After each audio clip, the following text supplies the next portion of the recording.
Que además la proyección es mañana. Nos quedan 4 conferencias más para ir acumulando las dudas que nos vayan saliendo sobre los westerns de Anthony Mann y James Stewart. De manera que muchas gracias, creo que vamos a aprender mucho esta tarde. Mañana, como sabéis, la proyección es a las 6 de la tarde y seguiremos, ya no hay ninguna variación en el programa, las siguientes son todas proyección y posteriormente la película aquí. Eduardo, muchas gracias. El profesor Peris te presentará ahora brevemente. Muchas gracias, Antonio. En primer lugar, excusar a la persona que tendría que estar aquí, que por problemas de salud no ha podido ser, el decano de la facultad, don Ginés Marco, que les manda a todos pues un saludo muy cordial y especialmente al profesor Torres Dulce. Realmente la presentación tendría que ser al revés, ¿no? El conocido al menos conocido, es decir, ¿quién no conoce a don Eduardo Torres Dulce? Entonces, más bien mis palabras son de agradecimiento y celebración, don Eduardo, de que pueda estar entre nosotros en esta tarde. Saben ustedes que él es profesor de Derecho Penal, es profesor durante más de 30 años de la Escuela de Cine de Madrid, pero sobre todo su relevancia pública es por haber sido fiscal, haber hecho la carrera fiscal y haber sido fiscal general del Estado del 30 de diciembre de 2011 al 18 de diciembre de 2014, a partir del cual ya se incorporó al equipo de Garrigues, ¿no? Por lo tanto, podría yo hablar de su vertiente de estudioso del derecho penal, pero no es el tema que nos convoca, sino de crítico de cine, de escritor de cine, de amante de cine y de una persona que nos ha enseñado a muchísimos a ver cine. Y eso es un agradecimiento que le tenemos que hacer. Es más, yo antes le decía a Antonio, ¿lo digo o no lo digo? Bueno, pues sí que lo voy a decir. Prácticamente este curso está inspirado en un libro suyo. Es decir, hubiésemos querido que este ciclo tuviera la misma repercusión en la reflexión sobre el cine de el western de Anthony Mann, que ese maravilloso libro que es Jinetes en el cielo, sobre la trilogía de la caballería de John Ford. Como crítico de cine, pues ustedes ahora mismo lo pueden escuchar en Cowboys de Medianoche, en Libertad Digital, pero ha escrito en Nuestro Tiempo, en Nueva Lente, en Contracampo, en Expansión, en Fuera de Serie, en El Semanal, en Telva, en La Clave. Y ha escrito 4 obras de las que ayudan a amar el cine, pero de una manera ya decisivas: Armas, Mujeres y Relojes Suizos, la mencionada Jinetes en el cielo, una película fantástica sobre el cine social, El salario del miedo, otra sobre el amor, Los amores difíciles. Ha colaborado en obras colectivas sobre Howard Hawks, Nicholas Ray, John Ford. Nos promete una monografía sobre El hombre que mató a Liberty Balance de John Ford de pronta edición. Es editor también y ha promovido la editorial Hatari, en donde se ha reeditado la entrevista mítica de Peter Bogdanovich a John Ford, pero además con una calidad y unos contenidos que no había en la versión original. Y también hay otras sobre Garson Kanin, otras, y están preparadas otras. Y también uno va descubriendo que ha presentado tesis doctorales, se han editado, y él ha presentado sobre la mujer en el cine, sobre el héroe del cine americano, sobre la comedia americana. Y entonces personas muy relevantes en el mundo académico pues han aprendido con Eduardo a hablar del cine de otra manera que nos permite captar todos sus valores, pero al mismo tiempo realizar una reflexión abierta y que genera comunidad reflexiva, ¿no? Pues muchísimas gracias, don Eduardo, por estar con nosotros en esta tarde. La Escuela de Filosofía y Cine y la Universidad Católica se honra muchísimo con su presencia. Buenas tardes y muchísimas gracias. Las gracias son las mías. Las gracias son las mías a la Escuela Católica de Filosofía, a la Universidad, y especialmente a los profesores Lastra y Peris, que amablemente me han invitado. Yo lo único que he hecho ha sido poner pegas, es decir, pues esa fecha no puedo, pues es que desgraciadamente ahora estoy en un despacho que el día a día nos acaba consumiendo. Pero la insistencia de los profesores no eran pegas para no venir. Yo estoy encantado de venir porque una de las razones es poder salir de Madrid para hablar de cine, pues es un verdadero placer. Así que mi agradecimiento porque se me hace un honor. Y máxime sabiendo que aquí han estado Stanley Cavell, que en paz descanse, y Robert Pippin, que son dos héroes a la hora de establecer las reflexiones más allá del cine, desde géneros como la comedia o desde maestros del cine como Alfred Hitchcock, ¿no? Una de las cosas que más me llamó la atención es que el ciclo al que se me invitaba fuera sobre Anthony Mann y sobre 4 películas del oeste, las 4 películas que rodó con James Stewart. Esto me llamó la atención porque no es habitual. Normalmente cuando a uno le llaman para hablar aprovechando la ocasión del cine, lo que todo el mundo espera es que hable muy poquito de cine y más sobre los temas que trata la película a la que le han consagrado. En este caso, evidentemente, vamos a hablar de todo ello, porque para eso es una escuela de filosofía, pero el cine como motor de debate pues está ahí presente.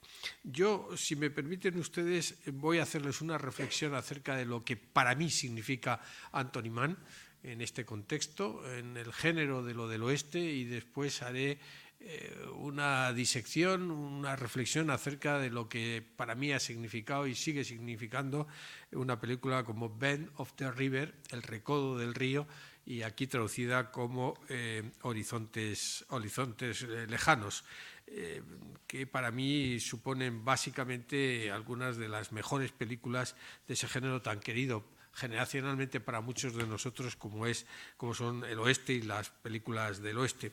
Fíjense ustedes que en la revista Film Ideal, que es una de las revistas de referencia aquí de España, y en un número que yo no veo bien, pero es que está editado en Madrid en diciembre de 1966, ha llovido, particularmente en Valencia, bastante desde entonces, se han pasado cosas en este país pues para dar y para tomar. 2 de los mejores críticos jóvenes de esa revista, Manolo Marinero y Manolo Maggi. Manolo Marinero ha seguido escribiendo durante mucho tiempo. Manolo Maggi es director y guionista de algunas películas estupendo. Tiene una película sobre los aspectos penitenciarios de la reinserción que me parece realmente modélica totalmente. Bueno, pues estos 2 críticos abrieron la opinión sobre películas en esta magnífica revista Film Ideal sobre Horizontes lejanos, que se reestrenaba en el año 1966 después de haberse estrenado en el año 53, porque es la película del año 52 en Madrid. Y fíjense ustedes cómo empezaban la crítica, y ahora les contaré la pequeña intrahistoria de la crítica, para que vean ustedes cómo uno se aproxima y cómo estos 2 críticos eran cualquier cosa menos unos críticos ad usum. Así hablan estos 2 críticos. Lo que está muy claro es que nunca debimos salir del río Mississippi, porque fuera del río Mississippi los hombres son como las manzanas, pero allí no todos los hombres eran como las manzanas. En eso Jeremy se equivocaba. Emerson Cole podía ser como las manzanas, pero Lynn McClintock no lo era. Y Horizontes lejanos cuenta la historia de estos 2 hombres, Emerson Cole y Lynn McClintock. 2 hombres con una marca en el cuello. Por las noches, Lynn apunta con el eje de un carro a la estrella polar. Emerson Cole también, pero la estrella cada noche es distinta. Emerson vive porque a Lynn no le gusta ver ahorcar a nadie. Finalmente, después de una pelea a muerte entre ambos, una pelea de principios, Lynn se queda con la última estrella de Cole, Laura. Emerson es arrastrado, ahogado por la corriente del río una vez perdida su estrella, porque pese a todo no es una historia de buenos y malos, sino la historia de los que pierden y de los que ganan. Los que pierden, pierden todo. Los vencedores ganan, no se sabe qué, pero la lucha es a ganar o a perder. Ahora les hablaremos de la que fue nuestra estrella, Laura. Laura era una chica morena, con ojos azules y cara afilada. No sabía hacer galletas, pero sabía lavar camisas. Y cuando le arrancaron la flecha no quiso llorar hasta que estuvo sola. Y Lynn allí sabía no estar sin marcharse y estar en la ausencia. Cuando Emerson vio por primera vez a Laura, unos apaches amenazaban la caravana. Emerson y Laura sonreían. Lynn pensaba en varias cosas. Mirando a Laura, Emerson preguntó a Lynn si tenía el paso libre. Este contestó que sí. Un apache intentó matar a Lynn y Emerson le salvó la vida. Al pistolero de Kansas le gustaban las mujeres que no temían matar. Le gustaban tal vez demasiado, quizás únicamente. Al pistolero de Missouri le bastaba que lavaran camisas, porque Emerson vivía rápido y Lynn sabía esperar. Fíjese usted qué belleza de texto el que en diciembre de 1966 dos colegas, que evidentemente a lo que aspiraban era escribir, y a escribir películas si podían, no novelas, describen no solamente el argumento de la película, lamento haberlo destripado a alguno de ustedes que no haya visto la película, puesto que nos anticipamos hoy en la sesión, pero en la que prácticamente plantean buena parte de los temas de la película. Esto es hacer una crítica de cine. Cuando conocí a Manolo Marinero y a Maggi, unos años un poco después, 2 o 3 años después de esta crítica en Film Ideal, cuando yo aspiraba a escribir en Film Ideal, les pregunté, oye, qué crítica más maravillosa, a ellos les encantó, ¿cómo la escribisteis? Dice, pues vimos Horizontes Lejanos en el Cine Rosales y nos gustó tanto que salimos, nos tomamos una cerveza y uno escribió una frase y el otro escribió una frase y así nos salió la crítica, ¿no? Y a Martialay, el director de la revista, dijo, ¿pero esto qué es? ¿Una crítica o un cuento? Porque no recordaba haber visto la película Martialay, ¿no? Bueno, pues es la primera reflexión que me permite hacer este texto estos dos queridos colegas en la revista Film Ideal de diciembre de 1966.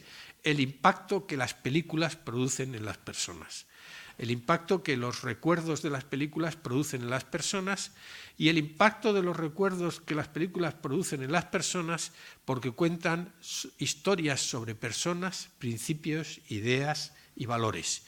Y esto hace que perviva indefectiblemente a lo largo de los tiempos. Hay un novelista americano que ganó uno de los premios más importantes de Estados Unidos, Walker Percy, que escribió una novela magnífica, está editada por Alfaguara, se llama The Moviegoer, aquí podríamos traducirla como El cinéfilo. Bueno, es una película sobre un tipo solitario que buena parte de sus aventuras sentimentales giran también alrededor de sus escapadas al cine y donde dice, hay gente que atesora momentos felices en su vida, la primera vez que subió al Partenón, la primera vez que besó a una chica en Central Park. Yo he subido al Partenón y no ha producido ningún efecto en mí, hacía frío. He besado a muchas chicas en Central Park y estuvo bien, pero tampoco ha cambiado mi vida. Lo que yo recuerdo siempre es el momento en el que John Wayne se tira al suelo para disparar un Winchester al final de la diligencia y cuando el gatito se refugia entre los pies de Orson Welles en El tercer hombre. Bueno, como esta cita de Walker Percy habla mucho del aspecto más importante de una película que es la educación sentimental. Las películas, como dice mi amigo García, forman parte de una vida de repuesto y esa vida de repuesto que tenemos en el cine significa a veces ir más allá, encuadrarse en la mitología, otra vez coger cosas de las películas para la vida propia y otras pura y simplemente sobrevivir a la vida, que ya es bastante, porque como decía Walter Benjamin, el gran filósofo, en una sala de cine, como en una lectura de una novela, la realidad se suspende y al suspenderse la realidad, la narración te invade. Benjamin sostenía que una narración es siempre un viaje, y un viaje moral, porque los viajes te cambian siempre, y la narración a lo que aspira siempre es a contar algo, a dar, no una moraleja, a contar una moral, el objetivo del viaje o del viaje mismo cuando cambian a las personas.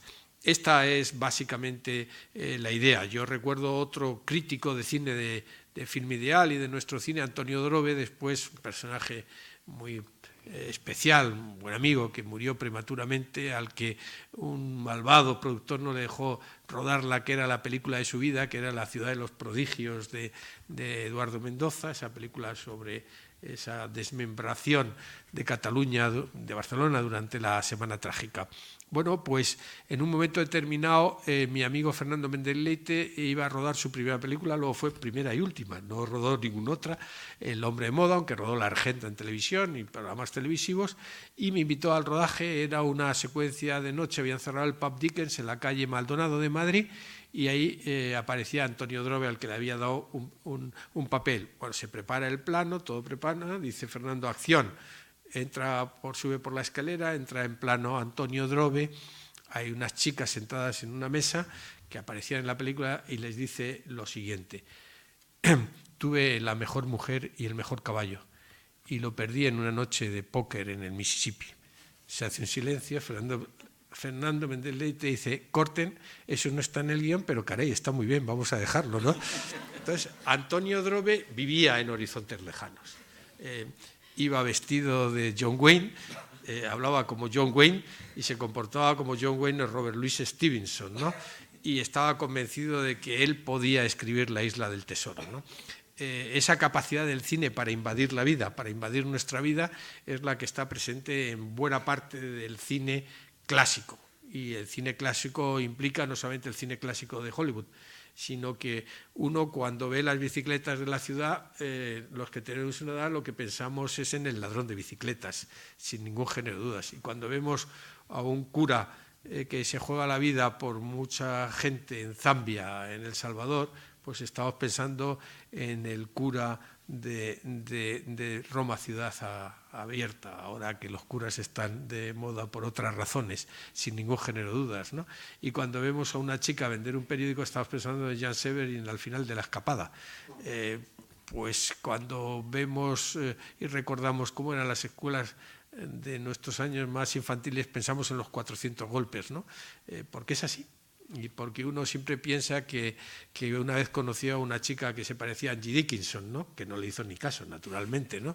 O una chica piensa que Gary Cooper está en los cielos, como pensaba Maripili Miró, ¿no? Y le dedicó una película, ¿no? Esta es la entrada por la que las películas y el cine es realmente tan importante.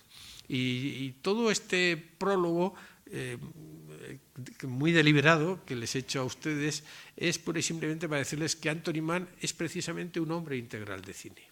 Es decir, que Anthony Mann, hay otros directores que podían haber sido escritores o poetas, John Ford, o podían haber sido también escritores o escenógrafos como Fritz Lang o Alfred Hitchcock, ¿no? O podían haber sido aviadores o cazadores de leones como Howard Hawks, aunque él preferiría cazar chicas, pero hay directores que solo son directores, que solo se explican dirigiendo películas. Y Anthony Mann es precisamente este tipo de directores. Empezó relativamente pronto, a finales de los 30, y su carrera hasta que muere casi con un ataque cardíaco, ¿no? Casi con un ataque cardíaco en Sentencia para un dandy, una estupenda película de espías con Lawrence Harvey, que parece ser que acabó la película, hace prácticamente 30 años de lo mejor del cine, ¿no?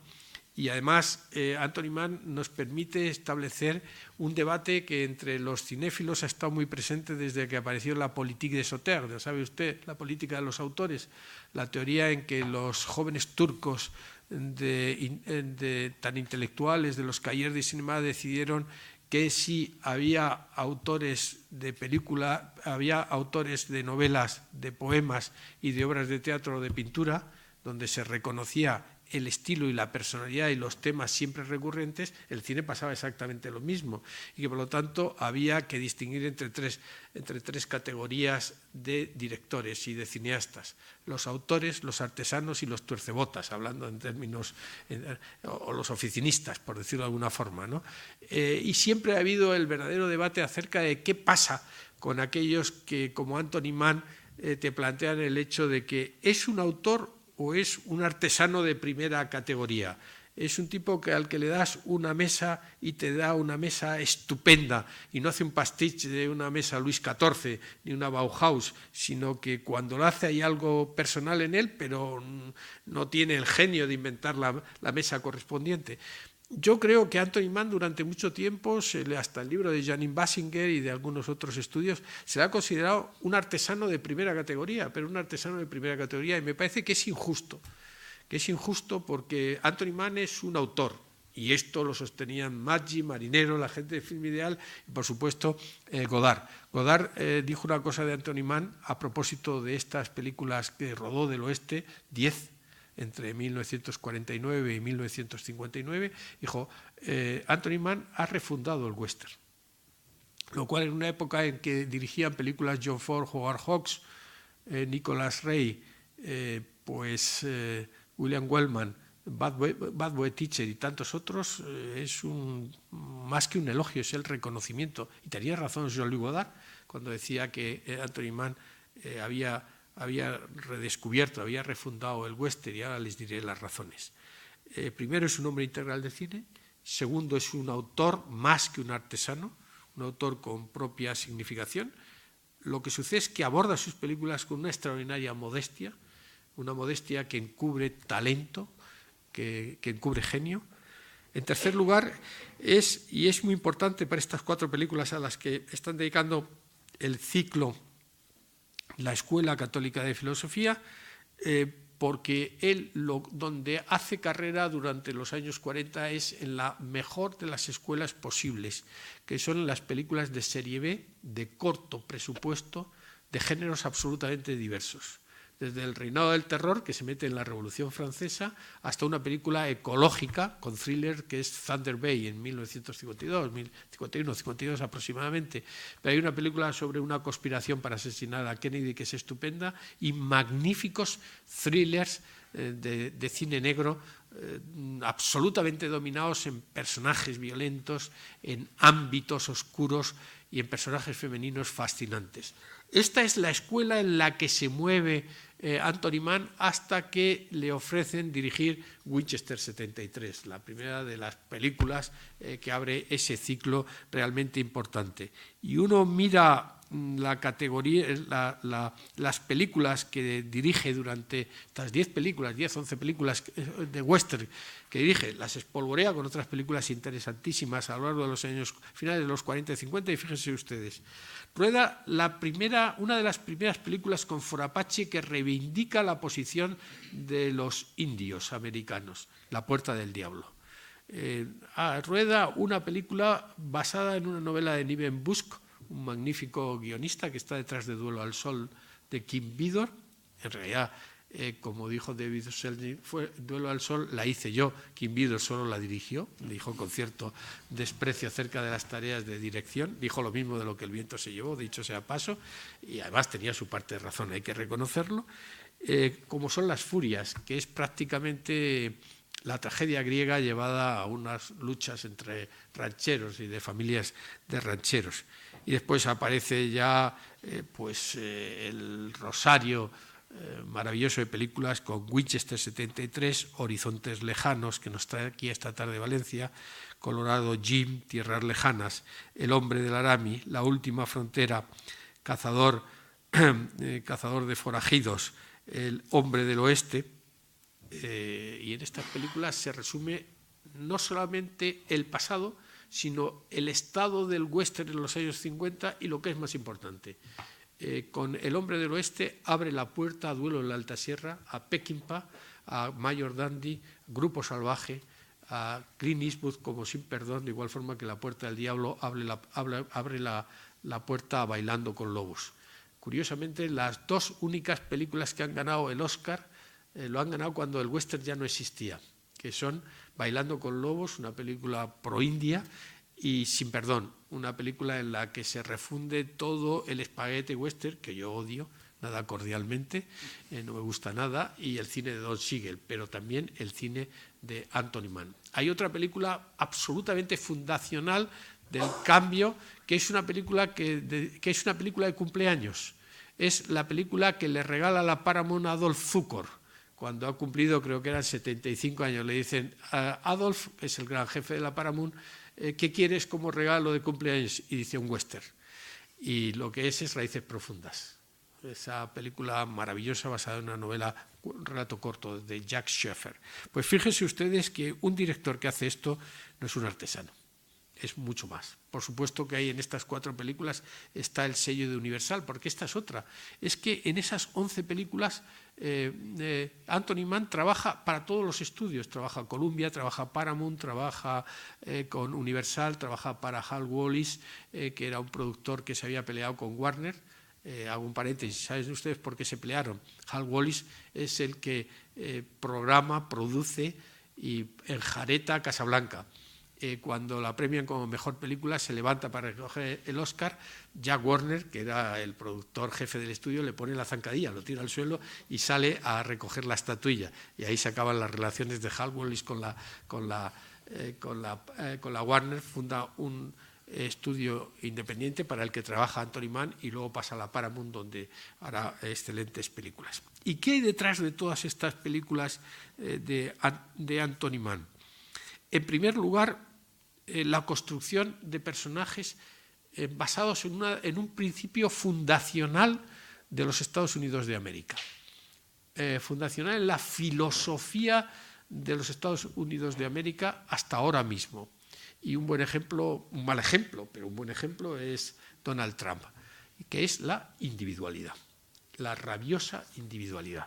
En Estados Unidos, más que ciudadanos, hay individuos. Y eso está muy presente tanto en la Declaración de Independencia, donde prácticamente, sesgadamente un poco en la pepa, nuestra Constitución, pero básicamente se habla de pursuit of happiness. Esto hablaría Stanley Cavell aquí, ¿no? La persecución de la felicidad, ¿no? Pero el Bill of Rights, la Declaración de Derechos, es una declaración de derechos individuales. Las enmiendas a la Constitución son todas sobre derechos individuales. Rara vez se habla de la nación americana, también, pero antes que la nación americana se fundamenta no en ciudadanos, y no solamente en ciudadanos, sino en individuos. La individualidad, que lleva ese componente de rebeldía, de ser uno mismo y no los otros, aunque se sea con otros, ¿no? Eso en todos los héroes presentes y básicamente en el personaje de James Stewart en estas películas está ese componente de individualidad que está en todos los grandes directores clásicos norteamericanos, que por eso son profundamente americanos. Está en Capra, está en Hitchcock, está en John Ford, está en Howard Hawks, está en Leo McCarey, está en todos. El personaje con la individualidad, algo que remite directamente a Homero. Homero, o quien fuera Homero, construye personajes basados en la individualidad. Ninguno es igual que los demás. Todos son distintos a los demás porque viven de una forma distinta a los demás o porque siguen un destino distinto, gobernado no por los dioses, distintos a los demás. Y esta es una de las razones por las que hay que insistir en nuestras sociedades occidentales. Las sociedades occidentales se basan básicamente en la individualidad, como también se basa en el cristianismo, por mucho concepto que haya de prójimo, de comunidad y de iglesia, ¿no? Uno se salva a uno, a sí mismo, por sus obras, etc. Pero ese concepto de individualidad, está Cristo en la cruz, el individuo que se salva por toda la humanidad, y esa idea de Cristo en la cruz, el sacrificio individual, lo tienen ustedes en todas las películas de John Ford, todas las películas de James Stewart, aparte del concepto de culpa de Hitchcock, del que me imagino que hablaría aquí quizás Pipín en su momento. ¿Y qué aporta Anthony Mann respecto de esos héroes individuales? Crispación, psicopatías y neurosis. Por primera vez tenemos unos héroes en un género tan conservador, por hablar en términos quizás un poco tópicos, como es el western, en el que esa individualidad del personaje es visto desde todos los puntos de las aristas, con sus vicios y con sus virtudes, ¿no? Pero son héroes, el del personaje de Ben of the River, el de Far Country, Tierras Lejanas, el del hombre del Laramie, todos son personajes insertos en una cierta neurosis, en una psicopatía, en una crispación, en la violencia física y psicológica, con algunos perfiles de crueldad y de sadismo. Y esto es por lo que abrirá sobre todo en ese poema épico, descarnado, abstracto, que es El hombre del oeste, una obra capital, absolutamente capital, que abre las puertas del cine, muy individualista, pero también muy diseccionador de la violencia de Sam Peckinpah, en esas tres obras maestras que son Duelo en la Alta Sierra Mayor, Dundee y básicamente Grupo Salvaje, de la que se cumplen ahora 50 años. ¿Y qué hay detrás? Pues un cambio radical en la sociedad norteamericana. Un cambio radical que opera sobre tres vectores. Primero, el fin del sueño americano del impacto social que supone el crack financiero del año 29, que arroja a toda la sociedad a la calle. De forma irónica, Groucho Marx podía hacer un chiste diciendo: era tal la crisis que en Central Park las palomas daban de comer a los vagabundos, y con esa ironía ácida, casi propia de Billy Wilder, decía cómo estaba la situación, ¿no? En segundo lugar, el empobrecimiento que lleva a la violencia rural y urbana, con la enorme corrupción que da lugar a la aparición de las mafias, los gángsters y a la vez el cine negro, que está ahí presente. El tercer vector importantísimo es la Segunda Guerra Mundial. Las experiencias de todos los que van a la Segunda Guerra Mundial y de la retaguardia. De la retaguardia cuando la gente que viene del frente vuelve ahí. Hay una película que lo resume maravillosamente, que son los mejores años de nuestra vida. Le comentaba a los profesores Lastra y Peris cómo todos los cineastas que vuelven de la guerra, hay un magnífico, tienen ustedes un documental en Netflix, se llama Five Came Back, cinco regresan, son John Ford, John Huston, Capra, Wyler y Stevens. Ninguno vuelve igual de la guerra. Todos deciden tener su productora propia, todos fracasan, tienen que volver al engranaje, pero ya sus películas son distintos, son diferentes. Ya no las fórmulas estupendas, quizás un poco edulcoradas, o sin un poco edulcoradas de Hollywood, ya no les valen. Tienen que presentar otro tipo de personajes, otro tipo de individuos, otro tipo de comunidades, otro tipo de acercamientos, ¿no? Eso sin contar con que de repente hay un guionista secreto en las películas de Hollywood de finales de los años 40 y 50 al que nadie le paga derechos de autor, que es el Dr. Freud. Descubrir la huella del Dr. Freud de cualquier película de los años 40 hasta Woody Allen está ahí permanente, ¿no? Nadie ha reclamado derechos de autor al Dr. Freud, el gran guionista oculto, secreto de las películas de Hollywood durante tantos años, ¿no? Y James Stewart no es el mismo. Hay un libro que ha escrito Scott Eyman que les recomiendo, se llama Hank y Jim, que es la amistad entre Henry Fonda y James Stewart durante mucho tiempo, en el que cuentan algo que ya es evidente. Stewart pilota un bombardeo durante la Segunda Guerra Mundial, arroja bombas sobre Europa y es consciente del daño que está haciendo. Y cuando vuelve ya no es el mismo y sus personajes reflejan ese actor que ya no quiere hacer determinados tipos de personajes. Eso es lo que produce esa situación de desclasamiento de la película de Qué bello es vivir, la película que fracasa en los años 40 y que tarda 20 años, 25 años en volver a producirse una situación icónica, una película durísima, ácida, anticapitalista de arriba abajo, absolutamente cooperativista, por decirlo de alguna forma, ¿no? En la que dice, mire usted, si alguien no se sacrifica por los demás, el mundo es diferente, ¿no? Algo que la sociedad americana que empezaba en la Pax de Eisenhower no podía admitir a finales de esos años correspondientemente, ¿no? Su personaje de Qué bello es vivir es absolutamente distinto y eso lo aprovecha Anthony Mann en sus westerns.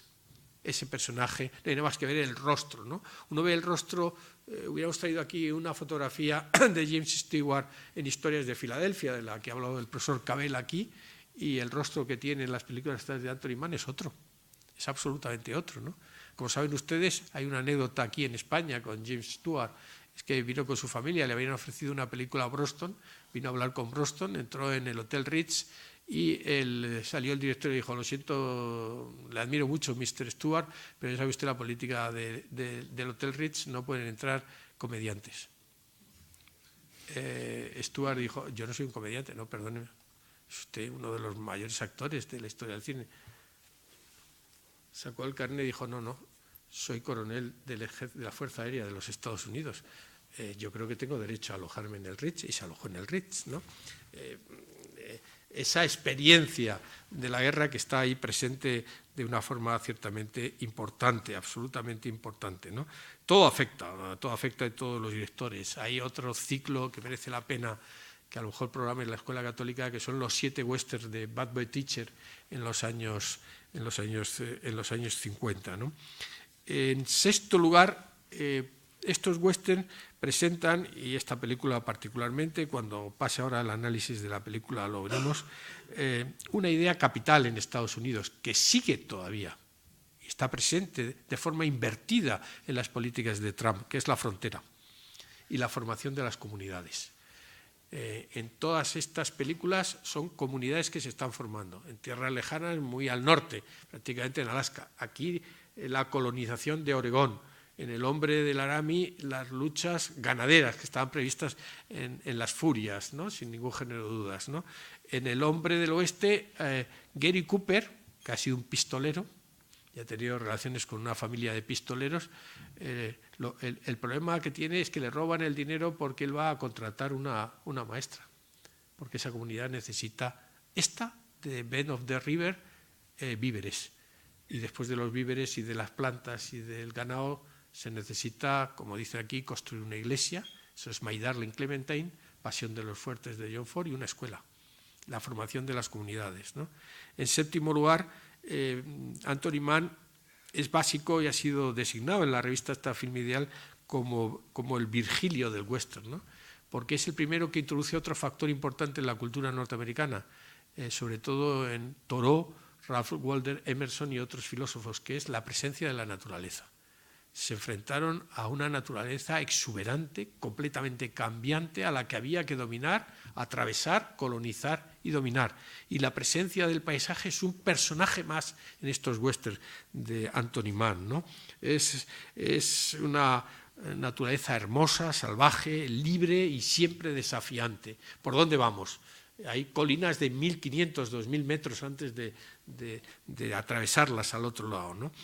Mann, además, en un género tan masculino teóricamente, introduce algo que aparece en todas las películas del oeste, donde los personajes decisivos son mujeres. Eso sin necesidad del movimiento Me Too ni nada en absoluto. Las que mueven la narración son mujeres, los personajes ciertamente importantes. Y las mujeres de estos westerns, estos 4 westerns de Mann, y prácticamente en toda su filmografía, recuerden el personaje de Jimena Sofía Loren en El Cid, sin ir más lejos, personajes femeninos de La caída del Imperio Romano, con Broston aquí en España.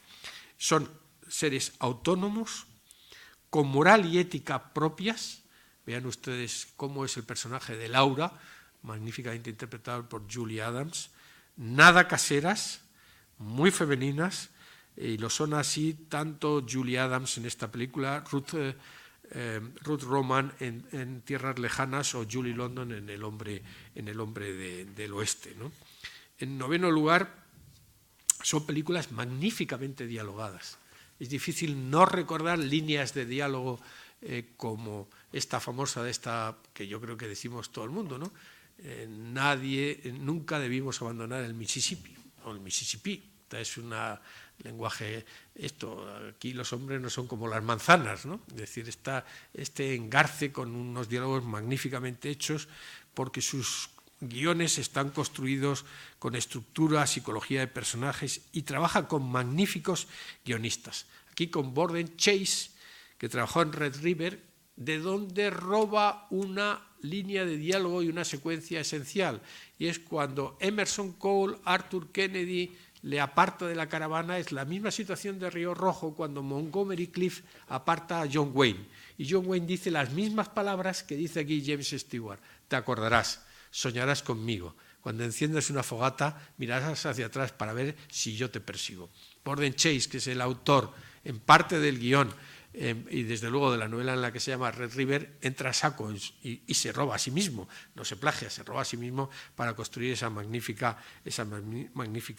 secuencias. Todas las películas, y los tengo aquí, de Anthony Mann, están trabajando con magníficos guionistas, lo que implica, incluido Dudley Nichols en Cazador de forajidos, la película, una mezcla de Ford y de Solo ante el peligro. Y finalmente, en décimo lugar, la característica de Anthony Mann es una puesta en escena que mi amigo Luis Alberto Cuenca diría en términos de poesía o de cómic, de línea clara. Es probablemente el más barogiano con Raoul Walsh de los directores de cine. Sujeto, verbo y complemento. Su precisión en la puesta en escena es de absoluta claridad. Las películas están montadas maravillosamente porque siempre piensa en lo que el espectador debe ver para poder comprender.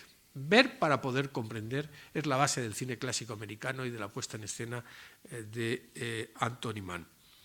Y pasando ya a horizontes lejanos, las notas que me permiten distinguir es un decálogo de notas que permiten definir para mí Bend of the River. Muchísimo más bonito el título, no está mal, Horizonte Lejano. Lo que pasa es que uno se organiza un lío con horizontes lejanos, tierras lejanas, horizontes de grandeza, horizontes del oeste, caray, ¿cuántos horizontes? Pero Bend of the River es el recodo del río, es el título de la novela en la que está basada, de Gulick, en la que está basada el guión de Borden Chase. En primero, ya lo he dicho, es la idea de frontera y colonización. André Bazin dijo que una cosa capital en los años 50, y es que los americanos no tuvieron Edad Media. Como no tuvieron Edad Media, tuvieron que inventarla. Su Edad Media es la conquista del oeste, la colonización, vista desde el punto de vista del hombre blanco. Sí. Ahora que López Obrador ha decidido que con esos dos apellidos es el defensor de no sabemos de qué indígenas. A mí me hubiera gustado que López Obrador hubiera mandado la carta en mixteca, porque hubiera sido lo lógico, ¿no? Que la hubiera escrito en mixteca o en alguno de los idiomas de allí. Bueno, pues la idea de frontera y colonización es una idea fundacional del western, ¿no? Y ¿saben ustedes lo que está detrás? El paraíso perdido. Es decir, las tierras vírgenes son el paraíso perdido, la naturaleza ahí perdida, ¿no? Hay que ponerla en marcha, hay que ararla, hay que cultivarla, hay que llevar ganado, ¿no? La recuperación de ese espacio supuestamente virgen que está ocupado por otras personas. Pero hay otra idea fundacional en cualquier película del oeste que revela una idea fundacional de la nación americana, que es el viaje, la nación en marcha, del este al oeste, atravesando un inmenso país, que se justifica con una noción de política constitucional que es el destino manifiesto. Hay un destino manifiesto de la nación americana para llegar al Pacífico y por el sur hasta donde llegan, hasta Río Grande y arriba pues hasta Alaska. Los españoles, por cierto, llegamos hasta el Canadá y hay muchas huellas de los españoles a lo largo de lo que después ha sido los Estados Unidos de América, ¿no? La naturaleza ya lo hemos visto y una idea básica, ¿no? ¿Cómo se hace el viaje? Las caravanas. Esas comunidades que antes de asentarse hacen ese peregrinaje lleno de peligros y de pérdidas a lo lógico con esa idea de la nación en marcha. En segundo lugar, esta película nos da muy sutilmente otra idea de historia americana, que es las heridas de la guerra civil.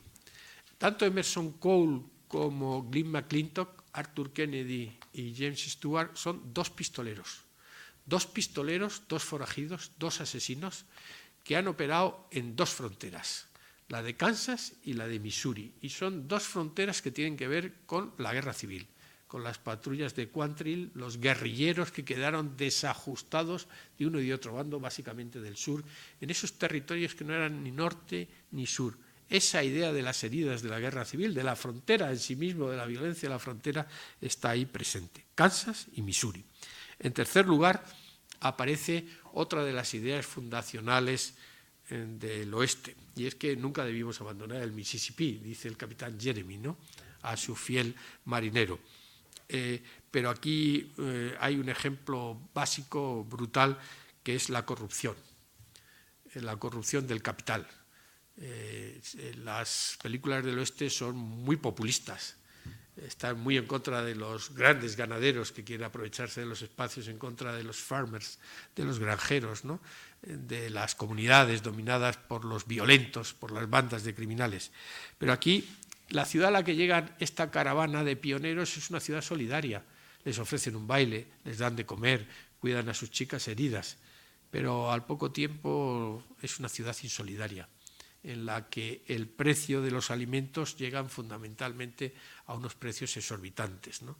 Es la idea del capitalismo más brutal, que plantea en un momento de la película una elección moral importante. ¿A quién dar esos alimentos tan preciados? ¿A los mineros, que buscan simplemente el oro y luego se van a ir, o a quienes se asientan allí en el país?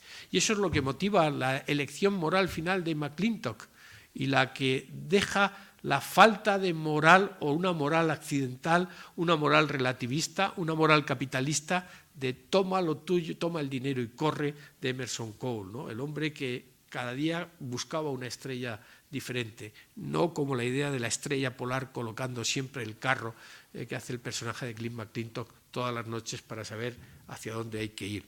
básicamente y fundamentalmente. Y como ven ustedes, hay un tiroteo en uno de los mayores salones de la historia del cine, pero el salón ha sustituido el lugar de la comunidad. Es un lugar de vicio, de capital, de intercambio, de violencia, de ruido y de furia. En cuarto lugar, hay otro elemento importante en la película, que es el río. Ese río Mississippi, pero ese río, el Snake, que tira para adelante, ¿no? Esa parte de la comunicación en la que está la nostalgia también de un país perdido del pasado, tan importante en la película, que es la del capitán Jeremy, ¿no? Ese quinto es el quinto elemento, el del pasado, que es parte de la historia de América. América es un país que está mirando siempre hacia el oeste, siempre hacia el norte, siempre hacia el sur, pero siempre tiene el reservorio del este, el pasado, con todo lo que significaron los peregrinos, el Mayfair, la intolerancia, el puritanismo, las brujas de Salem, tan presentes a lo largo de la historia, básicamente. La idea de la intolerancia americana presente en toda la filmografía de John Ford, ¿no? En sexto lugar, Ben of the River presenta dos elementos clásicos del western, que son dos outlaws, dos forajidos, dos pistoleros, Emerson Cole y Glyn McClintock, ¿no? Y una idea básica, fundamentalmente, en el cine clásico, porque es un cine de principios y valores, es: ¿se puede cambiar? Después de haber sido malo, uno puede optar por el lado blanco de la vida o seguir en el lado oscuro. Y hay un momento memorable en la que Arthur Kennedy, que es muy inteligente y muy sincero, le dice a McClintock: oye, Glyn, ¿les has dicho tú quién eres? Y el otro dice: no, ya llegará el momento. Dice: ¿y qué crees que pasará cuando se lo digas? Y dice: no, es que yo ya no soy el mismo hombre que fui. Y Emerson Cole, con una filosofía importante de la vida, dice: no, eres el mismo, te va a seguir toda la vida. Y hay un momento en el que coge un cuchillo y está a punto de apuñalar a alguien. Se le ve la crispación en el rostro de Stuart. Si uno mete una manzana, en el ejemplo que nos han puesto siempre, en el ejemplo de moral, en un tonel, contamina a los demás. Pero los hombres son como las manzanas. Cuando se forma una nueva comunidad, los hombres malos pueden liderar esa comunidad. El hombre es bueno o malo sin más, como cree que es el personaje de J.C. Flippen, absolutamente. ¿Cómo es Laura?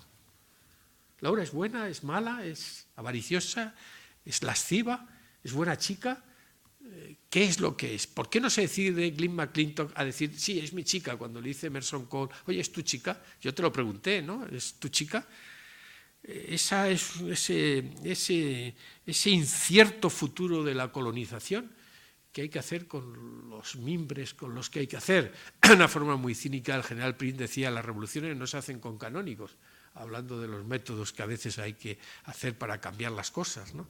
Esa es la reflexión íncita en la sociedad americana acerca de la imposición de la ley y el orden con la violencia. Es el libro que estoy escribiendo, que he titulado El asesinato de Liberty Balance, ¿no? Es decir, el hombre de ley que tiene que utilizar un Colt para matar a una persona para poder instaurar la ley y el orden y que la comunidad abandone la ley de la frontera. Bueno, pues este es otro de los temas importantes, ¿no? Y luego esa fascinación de los guionistas americanos, que no hemos superado en el resto del mundo, para utilizar objetos como símbolos de intercambio de morales. Una chica no sabe cocinar galletas, pero sabe lavar camisas. ¿Es eso importante para un hombre, para una comunidad? ¿Una chica debe soñar con estrellas o debe soñar con lo que tiene más cerca al respecto concretamente, ¿no? ¿La lanza de un carro es importante o es simplemente más importante mirar a la enorme constelación de estrellas donde podemos escoger una cada noche, ¿no? En octavo lugar, las heridas. En las películas del oeste siempre hay heridas, y son heridas físicas que representan heridas morales. La herida de Laura es una flecha de los Orioles rojos, probablemente una de las mejores secuencias, también muy copiada de Río Rojo, cuando Walter Brennan y John Wayne abandonan la caravana y resultan asaltados por los indios, ¿no? esa colaboración de dos amigos diestros por la noche en la selva intentando atraer a los indios está filmada de una forma maravillosa, magistral, por parte de Anthony Mann, ¿no? Pero esa herida de Laura anticipa una herida más importante, ¿no?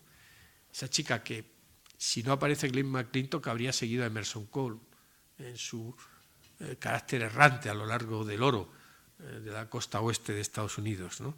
En noveno lugar, el enfrentamiento de la individualidad, las dos almas americanas que representan claramente Emerson Cole y Glenn McClintock, ¿no? Dos éticas que están formando el país, y una mujer que es la base para la transformación del país, ¿no? Y la deuda de los profesionales, ¿no? Que está ahí presente básicamente, ¿no? Esa es una idea muy hobbesiana, ¿no? Solamente los buenos profesionales triunfan básicamente de una forma ciertamente importante. Y en décimo lugar, la semilla de la violencia. Una violencia formada fundamentalmente en la ley del más fuerte, en el linchamiento. Se hace así James Stewart, y una vez que se quita el pañuelo vemos la huella de una cuerda. Ha sobrevivido a un linchamiento, a un ahorcamiento, porque ha infringido la ley y el orden, y no esperan a un tribunal constituido, sino al tribunal popular. Más o menos lo que pasa ahora en las tertulias radiofónicas y televisivas y tal y cual, ¿no? En este país que ha desaparecido la presunción de inocencia, ¿no? Que nos la tomamos a broma. Con decir presunto culpable ya creemos que hemos resuelto el problema de la culpabilidad, de la presunción o de la inocencia de las personas. El linchamiento como idea que hay que superar. Y por eso le salva la vida a Emerson Cole. No lo conoce de nada, probablemente ha robado el caballo, por mucho que diga que no, ¿no? Un crimen importantísimo, porque el caballo es esencial en la frontera para muchas y muy razones fundamentalmente, ¿no? Y la caravana, los miembros de la caravana van a constituir una... Oye, ¿y estos quiénes son, no? Estos... La tolerancia, la intolerancia de los puritanos ahí presente fundamentalmente, ¿no? Y esa violencia que lleva detrás Glenn McClintock y que tiene que domesticar si quiere ser aceptado en la caravana, básicamente. Todo ello adobado de diálogos memorables y de magníficas actuaciones de esta película en la que un marino de río piensa que nunca debió de abandonar el Mississippi y una chica decidió que no iba a lavar más camisas, y me temo que va a seguir lavando muchas camisas a lo largo de su vida, y un pistolero muy rápido, creía que podía vivir muy rápido apuntando a cada estrella y se queda boca abajo en la tierra virgen de Oregón, y otro pistolero que creía que los hombres no son como las manzanas logra integrarse en una comunidad. Bueno, esto es el cine y esto es el oeste y esto es esta maravillosa película de Anthony Mann de la que les he dado un rato aquí en Valencia, cosa que agradezco a la Escuela Católica de Filosofía. Muchas gracias a ustedes.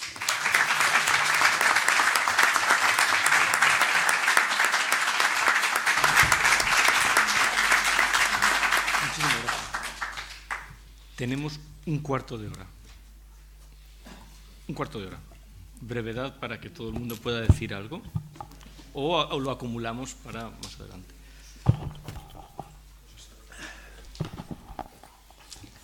Bueno, buenas tardes. Buenas tardes. Me alegra mucho de escucharle, aunque le he escuchado muchísimas veces ya en aquel programa tan famoso que hacía usted con Garci y con Marías en la 2 hace ya años. Me gustaría que hablase usted de un personaje que no hemos tocado y es el de Rock Hudson. Un personaje indefinido que no sabemos a qué juega exactamente en la película, porque los otros personajes están muy bien definidos. Digamos, el bueno y el malo, por decirlo de alguna forma. Siempre se dice que en las películas del oeste, cuando hay un hombre que interpreta el papel de malo muy bien hecho, en este caso Arthur Kennedy, suele resultar la película buena. Esta película es excepcional, la hemos visto ya en varias ocasiones. Toda la problemática, se ve claramente el juego de la ambición, la corrupción, la lealtad de los amigos, todas las cosas que usted ha dicho, pero me gustaría que hablásemos de ese personaje que no hemos hablado de él. Sí, bueno, es que y hemos dejado más cosas, ¿no? Yo tenía apuntado aquí una nota en el capítulo de los forajidos, de esos dos forajidos, de la pareja de forajidos que son Arthur Kennedy y James Stewart, ¿no? Y la nota que yo tenía aquí básicamente es: incierto futuro en la colonia para Rock Hudson y su pizpireta y casera chica, ¿no? Es la anotación que me había puesto, ¿no? Es un personaje obligado en la estructura de personajes de la película por parte de Borden Chase, básicamente porque es más joven que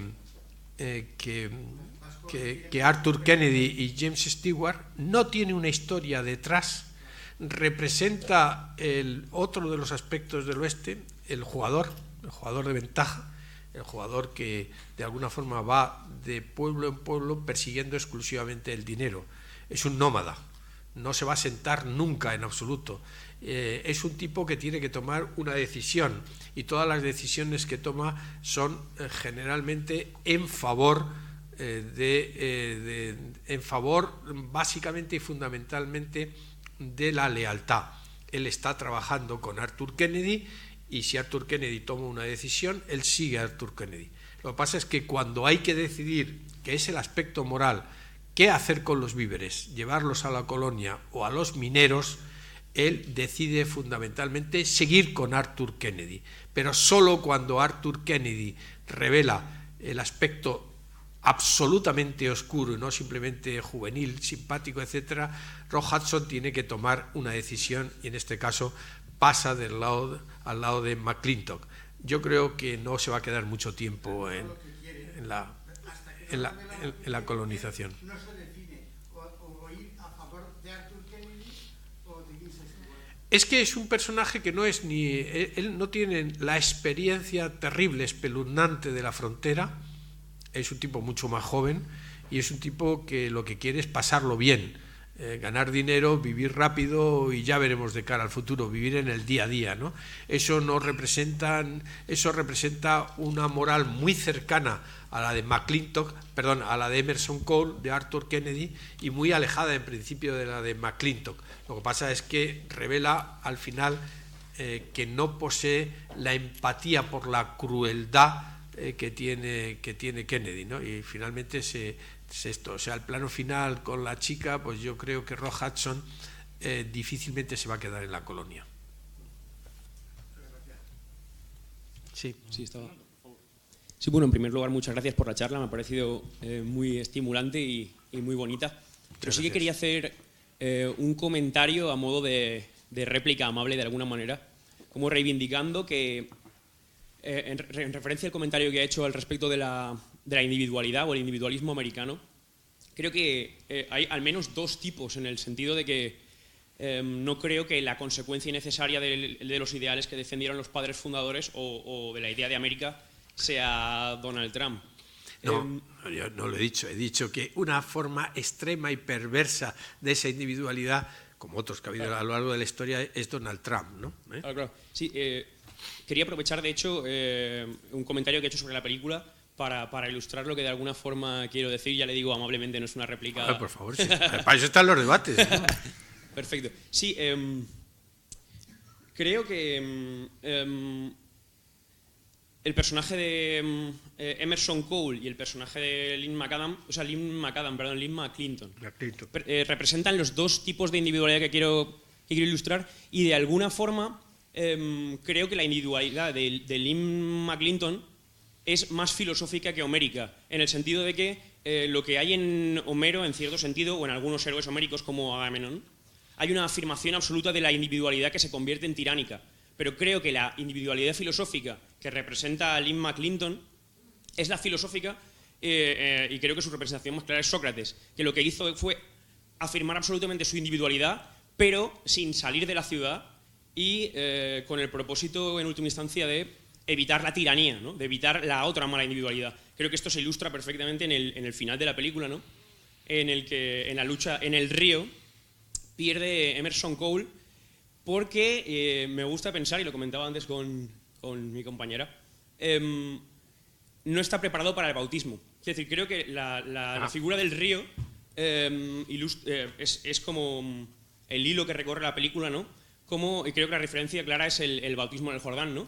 Y no creo que sea necesariamente el uso que se hace cristiano o completamente comprometido con la doctrina cristiana, sino como símbolo, en el sentido de que como él está preparado para el bautismo, para aceptar el bautismo, puede recibir el lazo de la comunidad. Y es por lo que se salva. Y me parece poéticamente interesante también, lo siento por la extensión. Voy a cortar el micrófono. Tengo un botón aquí. Un minuto.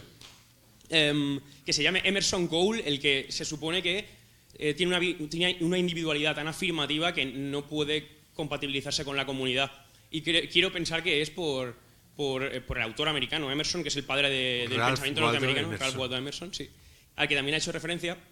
Y creo que creo que lo llaman como él porque se entiende que Emerson es una especie de insurrecto, entiendo, por el discurso que hizo en su momento en la Facultad de Teología. Pero... Tiempo. Vale, lo siento. No, muchas gracias, ha sido muy brillante su... Ojo, es un jugador de ventaja porque está haciendo su tesis sobre Emerson. Bueno, pues me parece muy bien. A lo mejor se lo dice usted a Bordenchis y dice, no, es que tenía un amigo que se llamaba Emerson. No, esta cosa. Lo digo porque en un momento determinado se le hizo una entrevista en la revista Movie a Vincente Minnelli y lo cuentan, ahí está la entrevista, una entrevista a Minnelli muy buena, cuando estrenó Los 4 jinetes del Apocalipsis. Entonces les había gustado mucho a los redactores de Movie, repasaban la carrera de Minnelli, en un momento determinado dicen, Mr. Minnelli, qué bonito el traveling al lado del río, con Ingrid Tulin y Glenn Ford, qué bonito, y cómo en el momento en que se van a despedir, cómo vibra la cámara. Y Minnelli decía, no, sí, vamos a verla. Le ponían la secuencia, ¿ve usted? Vibra, y Minnelli lo único que decía en la entrevista es no, y al final dice, no, pero vibra, insistía Perkins, que el redactor jefe decía, y Minnelli, con la modestia propia de los directores americanos, dice, yo, con franqueza, yo lo que creo es que estaba sucio el raíl del traveling, ¿no? O sea que muchas veces lo que sucede es que tiene usted razón por una sencilla razón que yo defiendo siempre, y es que las obras de arte dejan de ser de sus autores en el momento en que se ofrecen a los espectadores, a los oyentes y tal, ya son nuestras, ya forman parte de nuestra vida, de nuestro tesoro, de nuestra aproximación. Por lo tanto, por eso en muchas ocasiones los directores se quedan desconcertados cuando les cuentas cosas de la película, desconcertados porque a veces dicen, no, yo no pensaba esto, y otras veces porque de repente se les enciende una luz y si son sinceros te dicen, sí, inconscientemente, probablemente, y te cuentan algún secreto, que generalmente no suelen hacerlo, ¿no? Pero sí, está muy bien visto lo que dice usted, probablemente, ¿no? Lo que sí me gustaría destacar de esas dos individualidades es que en la mitología del western el individuo que es un individuo generalmente fuera de la comunidad, el Ringo de la diligencia, Ethan Edwards en The Searchers, por hablar en dos términos de John Ford, John Wayne, el personaje de Tom Doniphan en El hombre que mató a Liberty Balance, se sacrifican por la comunidad, pero en el caso de Ringo se tiene que ir fuera de la comunidad con Claire Trevor. En el caso de Ethan Edwards se queda fuera de las puertas de la comunidad y en el caso de Tom Doniphan pierde su chica, pierde el hábitat y muere pobre y sin botas, aunque vaya a ver a Miles y James Stewart, ¿no? Esa es una idea cristiana, es una idea judio-cristiana, si queremos, del sacrificio, ¿no? La individualidad para formar la comunidad. La comunidad es la parte final de la construcción de la sociedad y del Estado americano. Pero esa comunidad no es posible sin el sacrificio y la idea de la individualidad en la formación de la comunidad, ¿no? Eso, fíjense ustedes que en una forma de primarias muy vetusta que está ahí, que son los caucus, ¿no? esa participación. Los caucus son algunas de las secuencias del hombre que mató a Liberty Balance, ¿no? O sea, es que hay una dialéctica en Estados Unidos entre individualidad y comunidad, hablando en términos puramente marxistas, no de Groucho Marx, sino del peor de los hermanos Marx, que es Carlos. Sí, estoy de acuerdo. Simplemente, si puedo... ¿Sí? ¿Antonio? Salvo que haya otra persona que quiera intervenir, sí. Sí, creo que hay por aquí. ¿Había alguien? Pero en todo caso, sigue usted por ese camino, ¿eh? Aunque le advierto una cosa para su tesis. ¿Me permite que se la advierta? Por supuesto, claro. Lo voy a decir con palabras de Borden Chase. No abandone usted nunca el Mississippi, por favor. Sí, era que de alguna forma... Es porque tiene que llegar al tren. Ah, claro, claro. Pues, Si lo haces en 30 segundos, sí. Sí, pues que entiendo que habría una... Es que alguien que está haciendo una tesis, y no voy a mencionar otras tesis, no lo puede hacer en 30 segundos, ¿no? Sí, simplemente quería mencionar que esa dialéctica entre individualidad y comunidad creo que se da, como le comentaba, de dos formas distintas que representarían una, la América por resumirlo mucho, la América del Norte y la de los estados suristas, ¿no?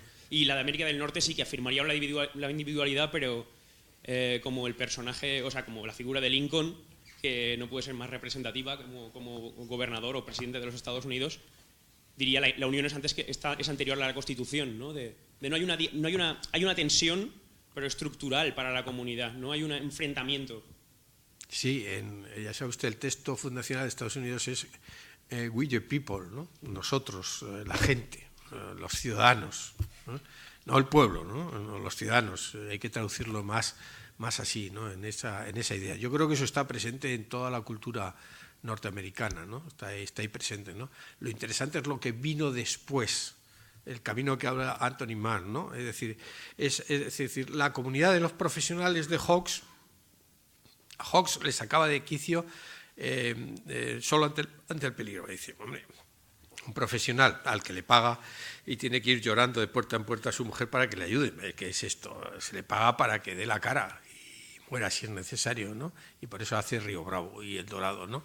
Pero el paso siguiente es la ética de los forajidos de Grupo Salvaje, que es una película que merece muchísima consideración, porque está ahí todo el capitalismo del ferrocarril, la idea de la revolución. Hay otra película fantástica sobre el capitalismo y la revolución, que es Los profesionales, de Richard Brooks, una de las grandes películas, formidable película, ¿no? Con unas reflexiones espléndidas totalmente, ¿no? Pero esa decisión ética de unos forajidos de no admitir que uno de los suyos, al que desprecian los hermanos Gork, porque es mexicano totalmente, vaya a pagar por todos, ¿no? Y van y se sacrifican en ese tiroteo final, ¿no? Cómo ha cambiado la visión de los cineastas para introducir a Emerson Cole ya fuera de la comunidad, pero en una comunidad de forajidos totalmente. Esa es la evolución de la historia del western, ¿no? De Anthony Mann, que abre la puerta para ir a las películas de Peckinpah o Sin Perdón, que es otra película. También podríamos hablar con respecto a su tesis. Más madera que diría los marxistas. Son las 7:15, claro. No, pero si hay alguna pregunta. ¿Hay alguna? Sí, don Eduardo, ¿hay más Hawks o más Ford en Anthony Mann? Es que Anthony Mann, por eso he intentado transmitir la idea de que Anthony Mann es Anthony Mann. Es decir, es que posee una personalidad muy... uno ve estas 10 películas, estos 10 westerns, por no hablar de La colina de los diablos de acero, Men in War, por ejemplo, es una película bélica fantástica que anticipa a Kubrick y a Fuller en muchos aspectos, ¿no? Y es Anthony Mann, o sea, es que es muy difícil, ¿no? Es decir, hay cosas de Ford, sin ningún género de dudas, la intolerancia, la individualidad, la comunidad, etcétera, y tal. Hay cosas de Hawks, los profesionales, esos dos profesionales que son, etcétera, ¿no? Pero Mann es Mann, igual que en Ford o en Hawks hay cosas de Mann, es que están todos ahí, ¿no? Ellos son... El artista está donde está. Yo he visto la exposición de Murillo en Sevilla ahora y uno viendo las pinturas de Murillo se da cuenta que es alguien que vivía en la Sevilla del siglo XVII, finales del XVII, ¿no? Es decir, vive ahí y pinta lo que ve, y Velázquez pinta donde está, y Vermeer pinta donde está, y Picasso pinta donde está, y Mozart hace la música donde está. Es que el artista que perdura es el artista que está inmerso en la realidad y la capitaliza en ficción. Y eso lo hace eterno. Una sola cosa, destacar cómo ha definido usted muy bien a Anthony Mann. Lo ha definido como un autor y un artesano. La primera escena de la película, toda esa puesta en escena es esplendorosa, la llegada al puerto de Portland con los carros, la gente para aquí, eso es una puesta de escena maravillosa. define lo que es un artesano del cine y después toda la ideología de los personajes define claramente lo que usted ha dicho de Anthony Mann. Es un autor, o sea que imprime carácter a lo que hace. Le imprime carácter y a la vez sabe hacer cine. Lo ha definido usted muy bien al principio. Sí, hay un momento de la película que me gustaría destacar al hilo de lo que dice usted, que revela su sentido de la puesta en escena, y es cómo volvemos a ver a Laura dentro de una cárcel, separada de los demás, gobernando el dinero, que no se vaya el dinero por otra parte. Es decir, eso define al personaje y lo define visualmente a través de esa jaula en la que la han colocado, ¿no? Sí. Dentro de eso, ¿no? Tú estás ahí, de ahí te meneas. Sí. Muy bien. Muchísimas gracias. No, gracias a la escuela y gracias a ustedes por venir en esta oscura y tormentosa tarde de encierro. Mañana a las 6 es la proyección de la película en su formato original y proseguimos con las sesiones que nos quedan. Muchísimas gracias y hasta pronto. Muchas gracias.